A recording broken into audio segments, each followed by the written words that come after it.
Hello, I hope everybody's okay, not getting too bored with the whole situation at the moment. I came up with this idea last night. I don't know whether anybody's vaguely interested in this.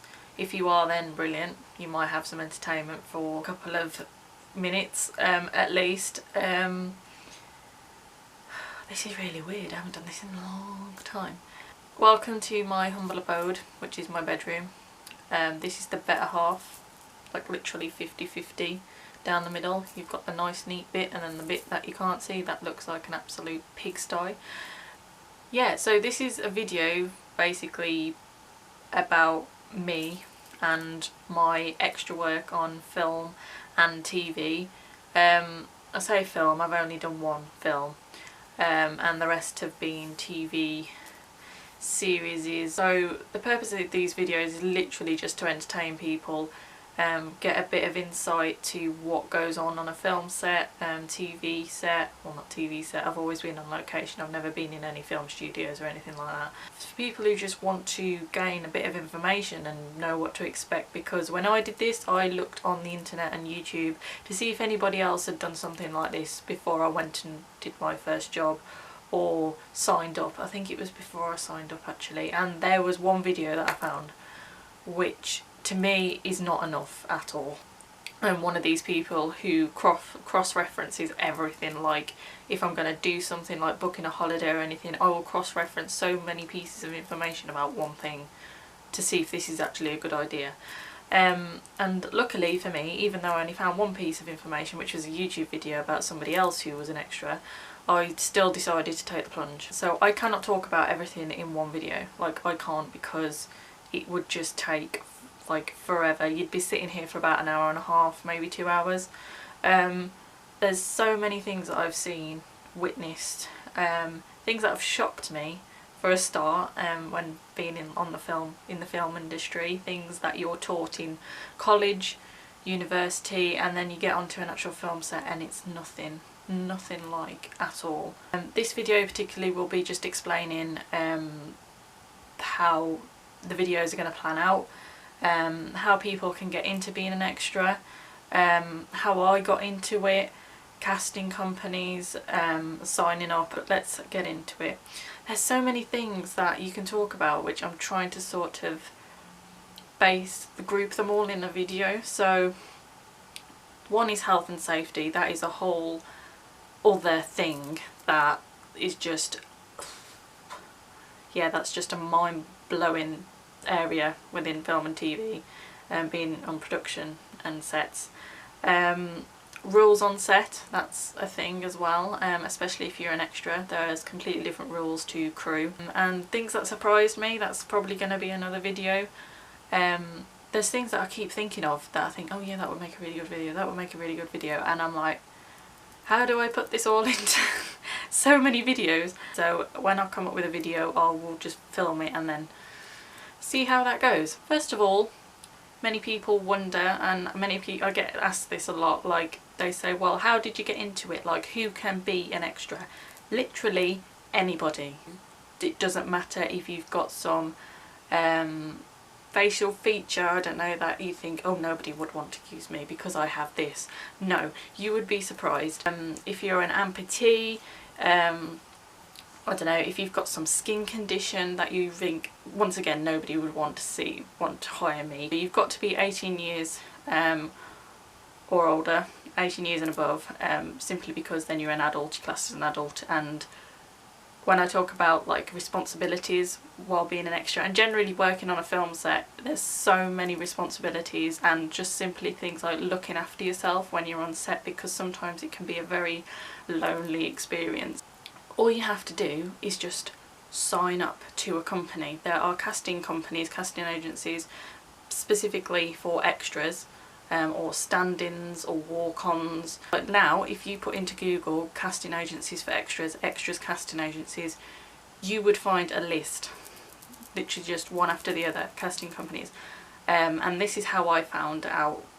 This is just so simple to do. For me, the first time I ever thought about doing this, I was watching the behind the scenes of Titanic, James Cameron's Titanic, and though he was on about something like when they got all the extras in the water when the ship was sinking, and he was just doing a piece to camera in front with the extras behind in the water, and he was like, oh, we got loads of extras to come who were strong swimmers, and it just clicked like that in my head. I was like, how do I do that then? Can anybody do this? I was looking for a weigh-in. I wanted a weigh-in. I am a sucker for fame. When you see celebrities at Comic-Cons and conventions, I won't go and talk to them. I'm literally just grateful to be in their presence, and that's it. Because if I ever messed it up, like speaking to them, I don't want to have that thought every time I see that famous person. Like, yeah, I was watching James Cameron talk about the extras in the water, and I thought, that's my weigh-in. How do I do that? Do you have to have some like specific, I don't know, skill, or be an actor or actress to be able to do that? And no, you don't. You can literally just sign up. Don't get me wrong, if you have acting experience, then that's great. Like, they will take that on board. The next step is to apply. So simply, there'll be a link where it says apply to be an extra, or extra application, and that's simply where you just put a few of your details onto a form. It'll be like your name, how old are you, possibly a few measurements, so that means like measuring certain parts of your body, just so they can get like a grip of what you might look like, how it will benefit them. That's another thing in this industry, you cannot shy away from your body. Like, no, you will be put in so many situations where your dignity's just gone out the window. And also, this industry is very stereotypical. Like, in this world today, we don't like to stereotype, but in the industry, that's where it thrives.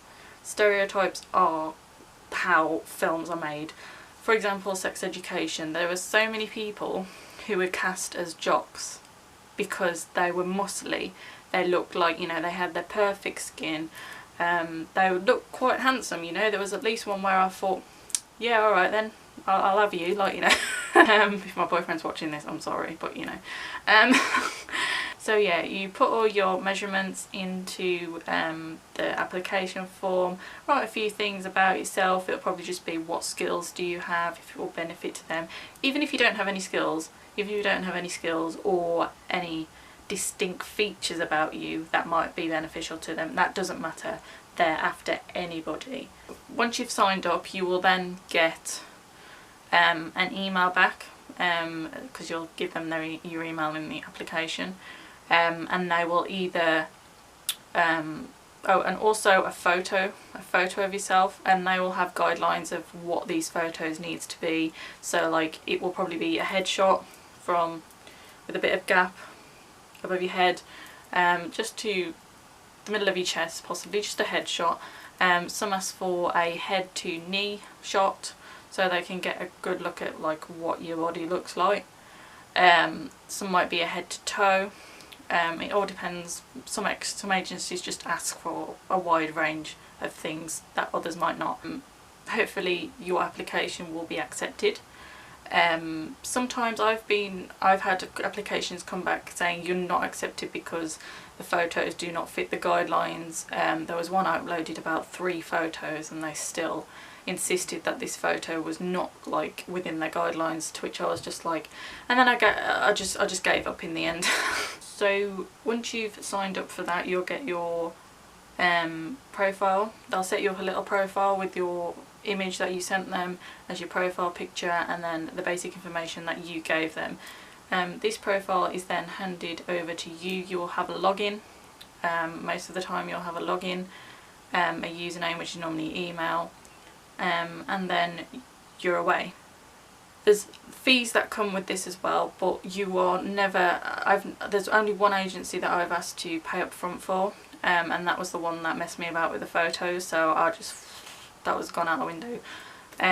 When it comes to payment, it depends on which company. Each company has different payment fees different fees that they ask from you.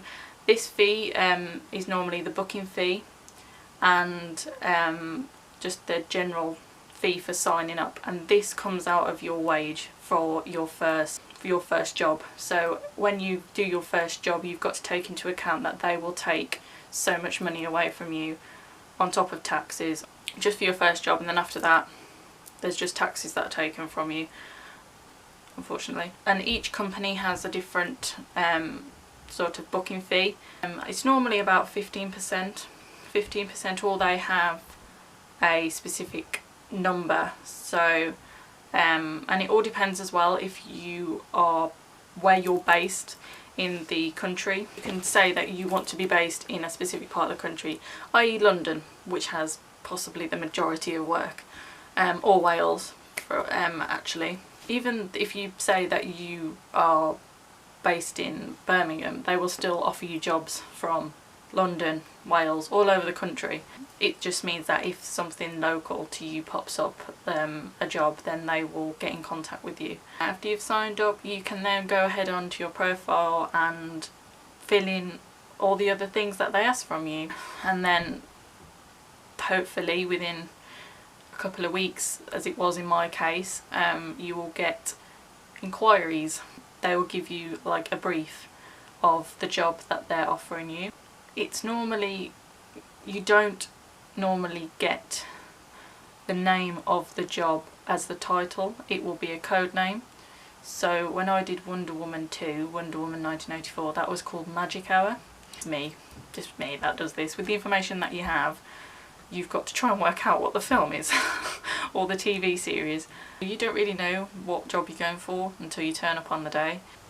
You'll have the dates that they want you to be available for. You have to be available for all the dates that they give you, just in case they want you to come back. If you're given a specific role that then needs you to be there for the whole of the dates that they give you. Some of these dates can be days, single days, 2 days, 3 days, up to I'd say about a week. And I will get into this in future videos. Do bear in mind that these days are long, like really long, and very unpredictable. Hence why they say, like, you know, can you be available for the whole of the set days that they give you. They will also give you a general location. Sometimes they will give you the specific location. More often than not, they'll give you a general area, whether it be a town or a postcode, just to see if like you are able to get there for that time. They will also give you a general briefing of what role you might be asked to play.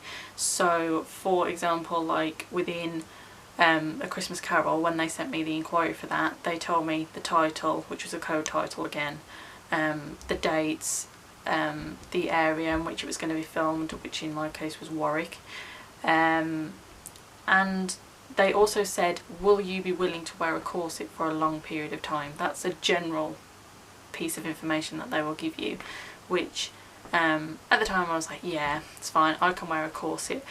Whenever you think they say, will you be able to wear a corset, rethink that in your head. Just go over and think, will you not be able to breathe? Are you okay to not be able to breathe for like 12 hours? And there's a little thing at the bottom where you can either accept it or decline it. And then if you accept it, they will be like, okay, we'll be in touch with you for more details close to the time. And please do not think that if you accept that, you will get that job. You will be penciled in as being available, and then they send your photo to the production company or the producers or the casting agencies within the production, and they send your photos, your details, and then they select who they want for the job. They could be after like 100 extras or as minimal as 30, it depends. With sex ed there was a rolling sort of system with extras, so I'd say there was at least about 200 extras that were on sex ed at least once.